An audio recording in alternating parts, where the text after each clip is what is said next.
today we're going to be talking about Road Orchestra 2, Heroes of Stalingrad, coming out September 13th, 2011. It was supposed to come out 2008, but some technical difficulties got drawn over and they pushed it back to September 13th this year.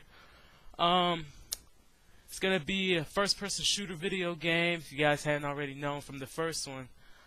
It's going to be developed and published by Tripwire Interactive. It's the sequel to the first Road Orchestra, OST font 41 to 45, and this time it's going to heavily focus on the Battle of Stalingrad.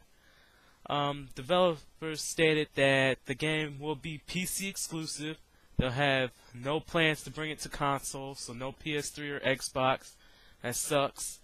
So if you have a computer, and you like the first one, and this be the game for you.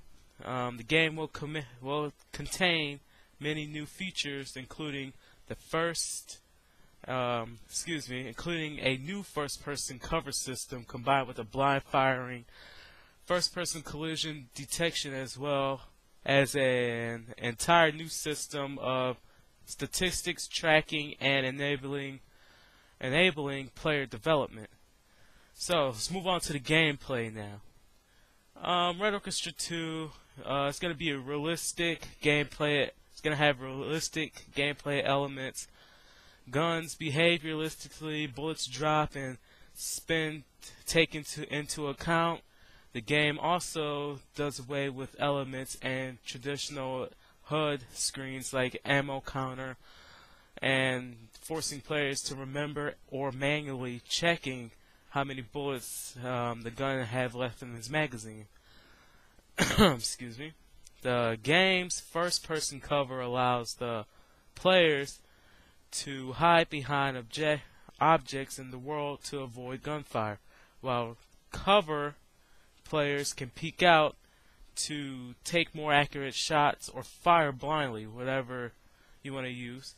And however, the shape, size, and composition of the objective will change its effectiveness of how protecting the players. So just like in real life, you hide behind a barrel, most likely you're going to get shot in real life, because no matter how small you are, something's going to stick out and they can actually aim and shoot the shit out of you. So again, back on the subject, smaller objects, as I was saying earlier, may not cover the player's entire body, and some may not stop bullets, like some wood.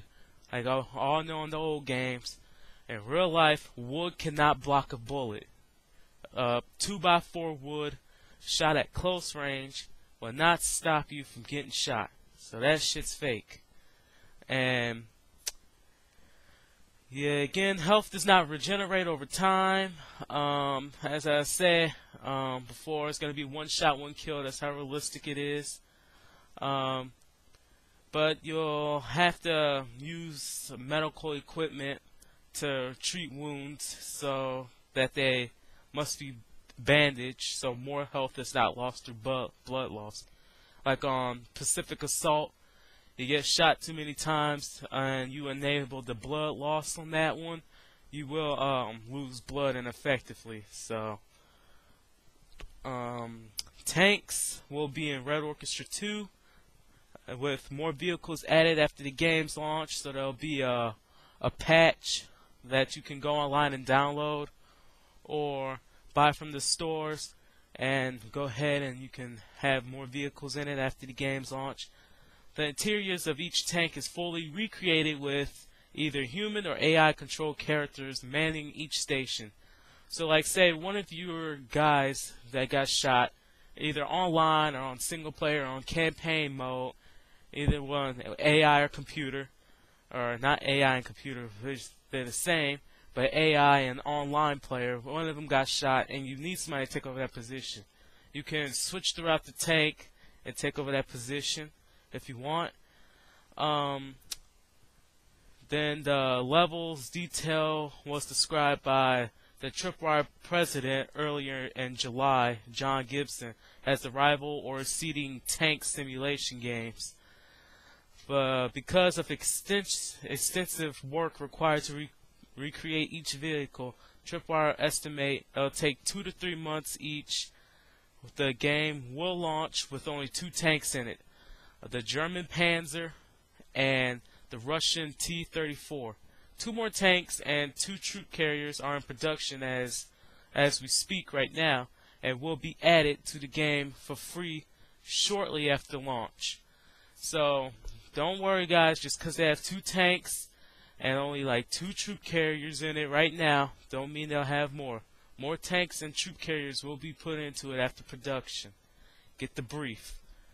Alright, as of June 2011, Red Orchestra 2 developer Tripwire announced that they will be taking an aggressive 3-pronged approach to proactively deal with cheating. So guys, hackers out there, do not cheat, because you will get burned. Red Orchestra 2 will be using a combination of 3 anti-cheat services known as VAC along with Punkbuster, as back in Battlefield 1942 and 1943, and a related service called the PB Bands. Server operators can choose to use any or none of these services. Tripwire later clarified that Punkbuster for Red Orchestra 2 will have 3 levels of protection, so server operators can optionally make Punkbuster more or less aggressive in kicking players. So guys, you online players out there, you guys can decide if you don't care for cheaters. You can decide to ask them to stop, or you'll kick them out. But those of you guys who has no patience for cheaters, just brutally kick their ass out. Last thing, expansion pack. The developers have confirmed that there will be a post-launch free DLC that will contain new vehicles and maps. Tripwire also announced an expansion to the game earlier in May of last year, titled Rising Storm, and will focus on the Pacific campaign of World War II. So, about a couple of months after the game's release, there'll be a new DLC expansion pack. It'll be called Rising Storm, Pacific Campaign, World War II. Go out there, go fight up in Saipan, Japan. Well, they didn't really go to Japan, but you'll be in Saipan, Okinawa, BDO, all those places. And